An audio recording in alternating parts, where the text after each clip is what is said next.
Hi, this is Sherry Patton Ceramics, and today we're talking about carving something and storage. Now, the first day that you carve into something, it's very easy to carve into it. After you wait a couple of days, it becomes more difficult to carve. And so the way to deal with that is to make smaller lines in the clay at one time, and don't go as deeply. I see my students and they'll try to go as deep as possible, and then what will happen is they will go off the line. So let's say they're doing this line right here, and they'll go up like this, and so it'll scratch off of the area that they want to go into. Whereas if they went a little more shallow and went slower, then they would be more successful. Now, when it gets to a certain point, and this clay is actually almost at this point, is when it gets to this certain point, it gets too hard to actually carve into this. And at that point, what you need to do is wet down your clay. And I don't mean wet it down for just a few minutes. I mean wet it down like overnight. So I'm going to show you how to do that in a few minutes, but I want to finish doing this first. So while I'm carving here, you'll notice that after every time I go just a little ways, I pull off that clay. I try to get out the clay from inside the lines, and then I go forward. When the clay is a little bit drier like this, it's really nice because the clay doesn't stick inside the lines as much. So question is from my students often is, what if they do go off the line like this, on their piece? Well, what you would need to do is, if it's a big area that's deep, then what you need to do is get a little piece of clay, and you're going to wet the area that you're going to fill in, and then you're just going to put that piece of clay where you want, and you're going to smooth it in. And then you just rub your finger back and forth and smooth it. If that doesn't work, if it's too deep, then you need to take the back of your fingernail, even if you don't have a fingernail hanging on the end, and you need to smooth this way. Okay, so I'm just smoothing with the back of my finger, very careful, my fingernail, and now it's gone. So that's what you do for that.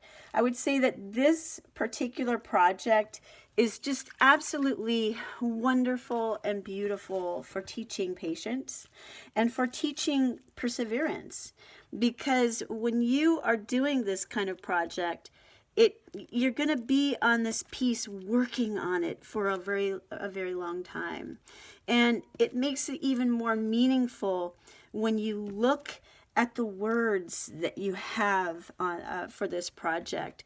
For my students, this project is all about choosing a quote that they feel will help them persevere in a career goal, will help them on a night when, for example, their friends are calling them wanting to go out to a party, and they have an essay due at midnight.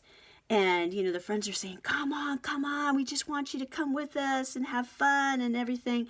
And if they don't stay home and finish that essay, then there's a chance that they're going to fail out of college, or at least fail out of that class.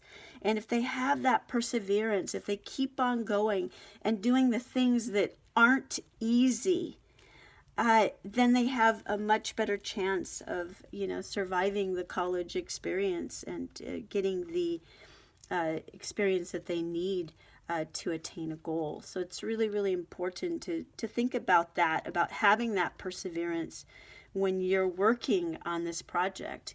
Because for a lot of you, you haven't done something like this, where you do mess up sometimes, and you do have to learn a new skill, and things aren't perfect the first time that you do them.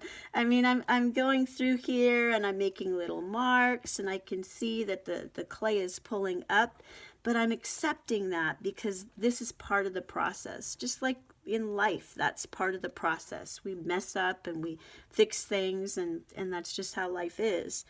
So going on from here, I'm going to stop going through the new area here because I'm telling you, this clay is getting too hard to work with.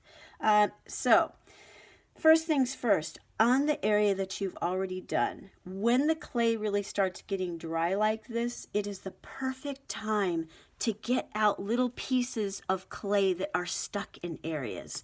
But what I see my students doing this when it could be a lot easier at this point if you just tip your piece and you gently tap it. Look at all that stuff that just fell out.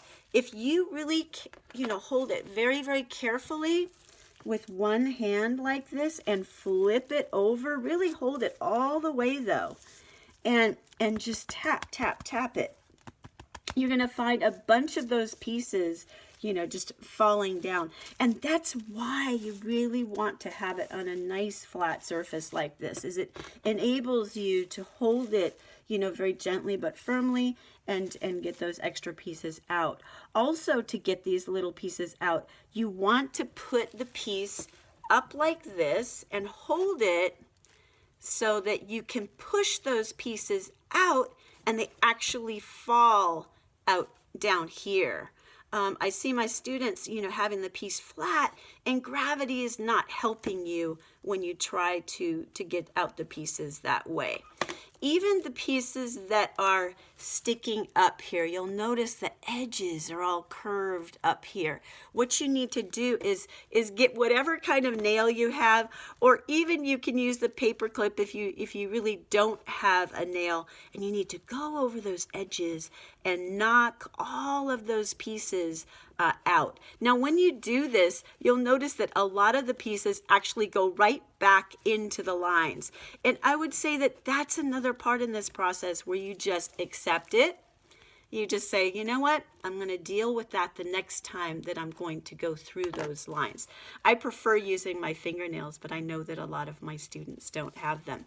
So when you get done going over all of those edges, then you're going to go through with the paper clip again, going through those lines, and you're going to make those lines deeper, and you're going to get all the things out of those crevices. And the reason that you're making these lines so deep, notice the shadow, that dark shadow on those lines, but yet they're not here. The shadow is not here because the lines here are not deep. I haven't gone through and made these deep here. So this is what you want, because when we go to the process of glaze, well, actually not glazing this, but painting this one, we will actually be rubbing paint, whether it be watercolor or acrylic, whatever kind of paint, rubbing it into all these lines very messily.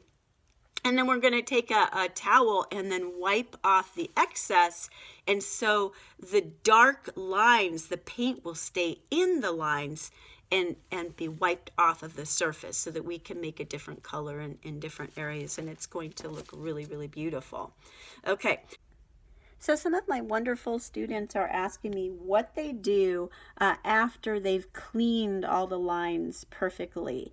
And that very next step is what's really going to just make this thing just look beautiful. And that is, you get a little bit of water on your finger, and this is enough for like this whole thing. And you just wipe it a little bit here and there, and then really use your finger and smooth each of those areas. And what you'll notice when you smooth each one of those areas is actually some of that, some of the water will get in the lines.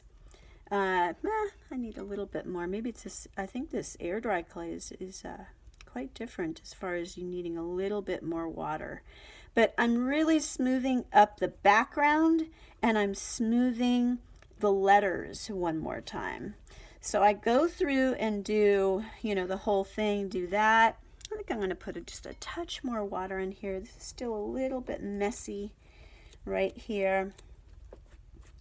And then you would go through with your paper clip again. So you take your paper clip.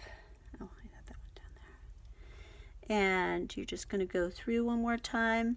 It's best to actually do this when that water dries out of the crevices.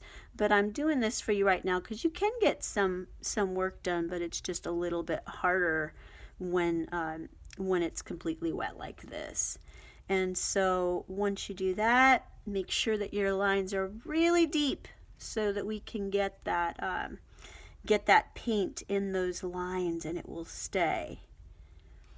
And so you go through one more time, and usually that's enough, but sometimes, you know, people make mistakes and have to wet the background one more time. Just remember that this is an exercise in your perseverance and your learning and your patience, and try to be patient with yourself. Take care.